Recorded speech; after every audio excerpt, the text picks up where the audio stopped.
Hola, today I'm doing a controversial video explaining why 3 degrees of freedom virtual reality headsets are being discontinued, but in contrast, 6 degrees of freedom headsets are sold out and hard to find in the last months. Welcome to my channel, my name is Alex Gonzalez and this channel is all about virtual reality. As I said, this is a controversial video because it's 2020 and it's the early days of the VR industry. There isn't a consensus on this topic yet in the VR community and it's just too early for that. Hopefully this video sheds light on the topic, especially if you don't know yet the difference between the two types of virtual reality.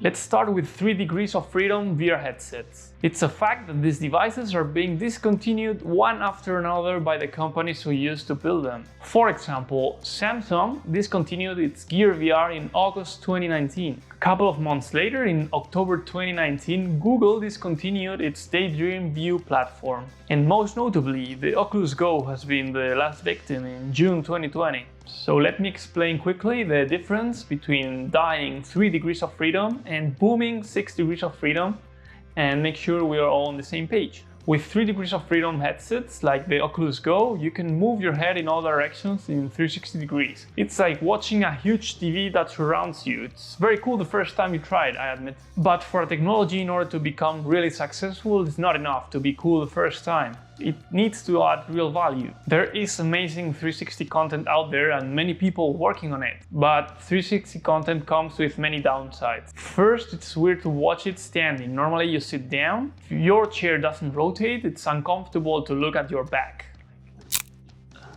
The screens of the headset are very close to your eyes, so the perceived resolution is very low compared to 4K TVs people are used to. Besides, the controller isn't tracked in space and the interaction with the environment is very limited. In my opinion, 360 videos offer a plus compared to flat videos, but this plus doesn't add enough value to reach mass adoption by the consumers. It can be compared to the rise of 3D glasses in movie theaters, remember? Everyone tried them a couple of times in the beginning, but then 3D glasses slowly disappeared because the plus they added wasn't worth the hassle and discomfort of the glasses.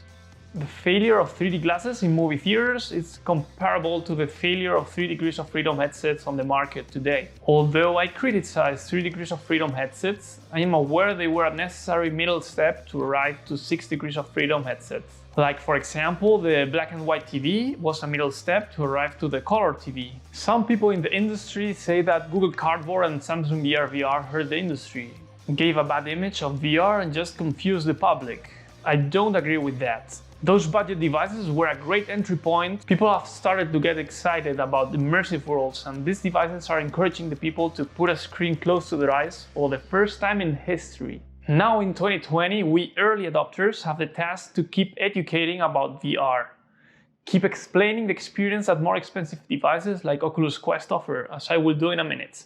People do understand that a €5 cardboard doesn't offer the same experience as a much more expensive headset. Even today, 3 degrees of freedom headsets are used by many companies in the training, education, marketing industries as a cheaper and easier entry point to more complex experiences in 6 degrees of freedom. And that is completely fine. Now let's move on to 6 degrees of freedom headsets like the Oculus Quest, PlayStation VR, Oculus Rift, HTC Vive and Valve Index. Let's understand the difference. With these type of headsets, in addition to moving your head in 360 degrees, you can also walk, crouch and jump.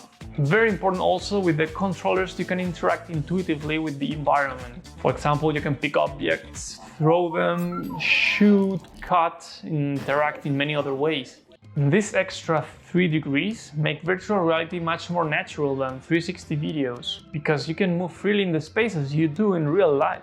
PlayStation VR is the best-selling 6 degrees of freedom headset, but at the same time, it's the most restricted headset. It allows you only to move one step back and forth because its camera loses tracking, which isn't ideal.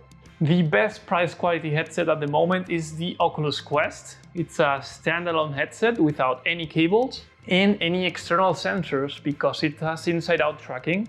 It allows you to walk in as much space as you have available. And this is not sponsored by Oculus, this is just the truth. Now that 6 degrees of freedom headsets are getting cheaper and easier to set up, in my opinion, it doesn't make sense anymore to stick to 3 degrees of freedom headsets. In the future, we'll see less 360 videos and more photogrammetry and more virtual environments developed in Unity and Unreal. Now, I would like to start a debate below in the comments. What is your opinion?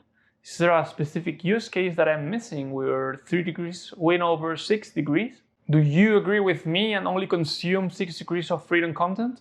Thank you very much for watching. If the video was useful to you, it would be great if you hit the thumbs up button and share it with someone who is still confused about the two types of virtual reality. I have many more videos coming about virtual reality in this channel, so make sure to subscribe to Alex Gonzalez to watch them. See you next time. Adios!